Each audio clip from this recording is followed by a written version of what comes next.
everybody wants their money to grow.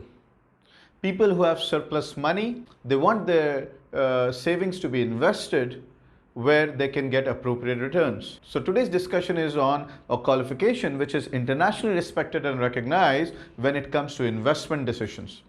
Where to invest, how to handle portfolios, how to do asset management, investment management, portfolio management, mutual funds. I'm the commerce specialist. Welcome to my YouTube channel where you'll find video covering various areas of academic and professional qualification and certifications, including life-changing business ideas and concepts. Ladies and gentlemen, today's video is focused on CFA, the Chartered Financial Analyst. When it comes to investment, this is the gold standard. This certification has three parts: CFA level 1, 2 and 3. The syllabus area, there are 10 syllabus topics, 10 areas which are tested in all the three levels. Ethics and professional standards, QM is quantitative methods. It's a combination of mathematics, statistics and all that.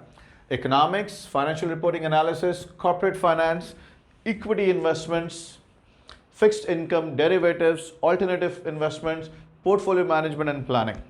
So these are the 10 core areas. You are tested on these areas in any of the exams, whether it be level 1, 2 or 3. Coming to the exam windows, these are the months: February, May, July, August and November. Most of the three exams except one, available in all these windows. Coming to level 1 exam, especially CFA level 1, it's available 4 times in a year. Apart from that, please remember that there are maximum 6 attempts allowed per part. So you can do the maths. Generally, there is no fixed time, like once you register, you have to do it in within 3 years, 2 years, 4 years. No, it's not like that. You have a lot of time to complete this qualification.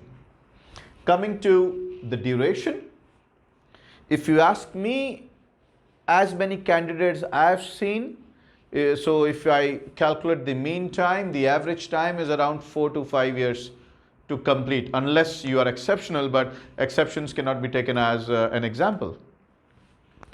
Coming to the exam format, each CFA level, whether it be level 1, 2 or 3, it's a 4.5-hour exam. It has 2 sessions of 135 minutes each. You get around 180 MCQs to attempt, and on an average you have around 90 seconds to do an MCQ. And exams are obviously like any professional qualification, these are challenging exams.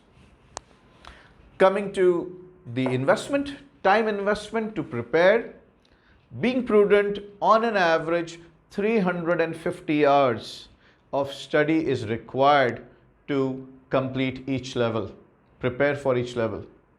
Now again, I'm saying 350 hours, that's the minimum. There are people I know who invested around 425 hours to pass one level. But it depends on each individual student's, candidate's capabilities and competencies. Looking at the eligibility, generally a bachelor's degree is required. A bachelor's degree is taken as 3,000 credit hours for it. If you have a bachelor's degree of 3 years, each year gives you a credit of 1,000. So a bachelor's degree is taken as 3,000 hours of experience, and you need to have a practical experience in investment management field around 1,000 hours. So a total of 4,000 hours are required for you to qualify as a CFA, apart from clearing the exams. If you don't have a bachelor's degree, then you need around 4,000 hours of core subject related experience, practical experience. The most important part, if you intend to do your CFA, forget any other document, you need to have a valid passport. Without a valid passport, you cannot sit for a CFA exam.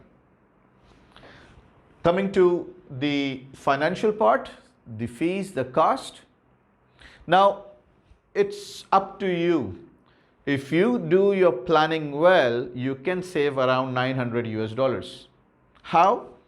We have a standard exam scheme and an early entry. Registration fee one time is 450 US dollars. If you do your standard registration for exam, each exam will cost you around 1000 US dollars. So that's 3000 for the 3 exams and 450. So that's 3450. But if you plan well, you have your calendar, you have done the planning, the time management, you can register for the exam as an early candidate, and then you will be paying, yes, the one-time registration fee, but your exam fee would be around 700 US dollars for each part. This is the rates as we speak, 2021. So if you prepare well, you manage your time, you do your planning well, you will be saving around 900 US dollars in total. Apart from that, yes, you have to buy the resources, the study material. If you take some coaching, there is tuition fees. If you self-study, that's up to you. Coming to the scope, people normally ask me, what's the scope? If I do a CFA, who am I? You are an investment expert. Generally, people who qualify CFA ends up, into investment management, investment banking, portfolio management, fund management, mutual fund companies. Whenever we are talking about investments, we are talking about CFAs. Although the scope is a bit narrow, but it's in demand. Latest salary survey in US shows that a fresh qualified CFA earns somewhere between 10,500 to 14,750 US dollars. And obviously that varies. Ladies and gentlemen, I hope you like this video, you have learned something from it. If you have any question relating to this certification, please leave a comment. As usual, I will respond to you. If you like this video, please give me a thumbs up. Don't forget to subscribe the channel and share this video with your dear and near ones so that others can also benefit. Thank you so very much for your precious time.